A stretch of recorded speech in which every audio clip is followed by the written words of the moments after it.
મિત્રો ત્યારબાદ આપણો અંતિમ પ્રશ્ન બેટા સેક્શન સી અંતિમ પ્રશ્ન, અને જે અંતિમ પ્રશ્ન છે 3 માર્કના સંદર્ભમાં આપણને આપેલો છે એવો પ્રશ્ન એટલે 19મા પ્રકરણનો પ્રશ્ન. જેવું આપણે ચિત્ર જોઈએ એટલે તરત જ ખ્યાલ આવી જાય કે સાહેબ આવું ચિત્ર તો આપણી ટેક્સ્ટ બુકની અંદર 19મા ચેપ્ટરમાં આપેલું છે, અને 19મા પ્રકરણની અંદર લોગોમાં જ લખેલું છે અભયમ મહિલા હેલ્પલાઇન.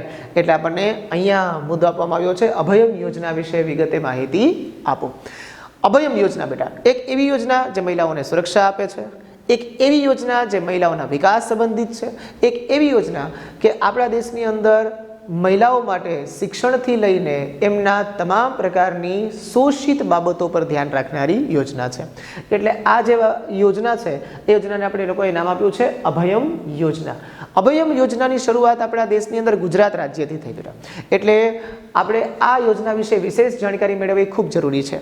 આમ તો આપણે લોકો છે ને એ 19મા પ્રકરણની અંદર મહિલા સશક્તિકરણ ભણી ગયા છીએ, અને મહિલા સશક્તિકરણની સાથે સાથે મહિલા કલ્યાણકારી યોજનાઓ વિશે પણ માહિતી મેળવી છે બેટા. ભારત સરકારની મહિલા કલ્યાણકારી યોજનાઓ 1992માં જેવી રીતે રાષ્ટ્રીય મહિલા આયોગની રચના થઈ હતી, સાથે સાથે 2001માં મહિલા સશક્તિકરણની રાષ્ટ્રીય નીતિ બહાર પાડવામાં આવી. આ ઘણા બધા મુદ્દાઓ આપણે જોયા. તો એની રિલેટેડ આપણે લોકો વાત કરીએ ને તો અભયમ યોજના સ્પેશિયલી મહિલા સુરક્ષા માટે વધારે છે. મહિલા સુરક્ષા અંતર્ગત વિવિધ પ્રકારની હિંસાથી પીડિત મહિલા તેમજ પોતાના વિકાસ માટે જરૂરી માર્ગદર્શન મેળવવા માંગતી મહિલાઓને માત્ર એક જ કોલથી મદદ મળી રહે તે માટે 181 અભયમ મહિલા હેલ્પલાઇન શરૂ કરવામાં આવી છે. તમે જે નીચે જોઈ શકશો. ઘણી વખત હિંસા છે એ બાહ્ય જ નથી હોતી બેટા, પણ આપણે ઘણી વખત ઘરેલું હિંસા પણ કહીએ છીએ કે પતિ દ્વારા મારઝૂડ કરવામાં આવતી હોય, એમને છે એ અમુક પ્રકારના અધિકારોથી વંચિત રાખવામાં આવતી હોય, એમને સતત શારીરિક અને માનસિક ત્રાસ દેવાતો હોય. આવા હિંસાના ઘણા બધા પ્રકારના પેલા છે મુદ્દાઓ છે. પણ મહિલાઓ છે જ્યારે અમુક પ્રકારના ઘરના પ્રશ્નો હોય તો એ પ્રશ્નો છે એને ક્યાંય બહાર જાહેર જીવનમાં લાવતી નથી.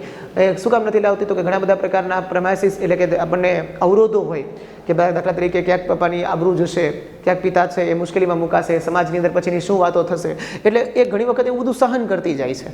તો હવે જ્યારે નથી કહી શકતી તો એ પોતાની વાતને રજૂ ક્યાં કરી શકે એમ છે? તો એ પોતાની વાતને રજૂ કરી શકે છે આ 181 અભયમ મહિલા હેલ્પલાઇન ઉપર.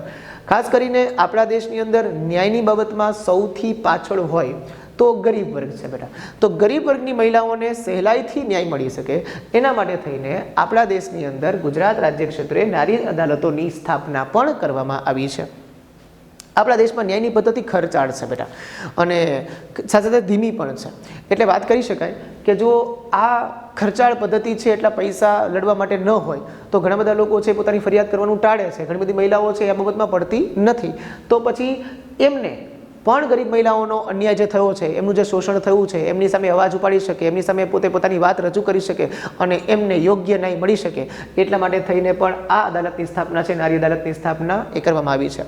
એક જ પ્રકારની નારી અદાલતમાં વાતો થાય છે, શારીરિક હિંસા બાબતે જ ફરિયાદ થાય છે તો કે નહીં, મહિલાઓને સામાજિક, કાનૂની અને રોજગાર સંબંધિત સમસ્યાઓનું જો નિવારણ એને જોઈતું હોય તો નારી અદાલતોની સાથે સાથે આપણા દેશમાં મહિલા કલ્યાણકારી કેન્દ્રોની રચના પણ કરવામાં આવી છે.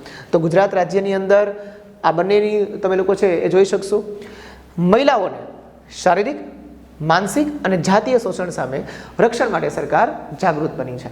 અત્યારના સમયની અંદર વિશેષ મહિલાઓ છે એનું સોશિયલ હેરેસમેન્ટ ઘણી બધી રીતે થાય છે બેટા. તો એ હેરેસમેન્ટ ન થાય, એમની સાથે કોઈ પ્રકારની શારીરિક હિંસાઓ ન થાય, સાથે કોઈ છેડછાડ ન થાય, અને પોતે પણ માનભેર અને સન્માનભેર જીવન જીવી શકે એટલા માટે થઈ અને શું કરી શકે છે તો કે એમના માટે પણ સરકારે સંસદમાં ખરડો પસાર કરીને કાયદો બનાવ્યો છે.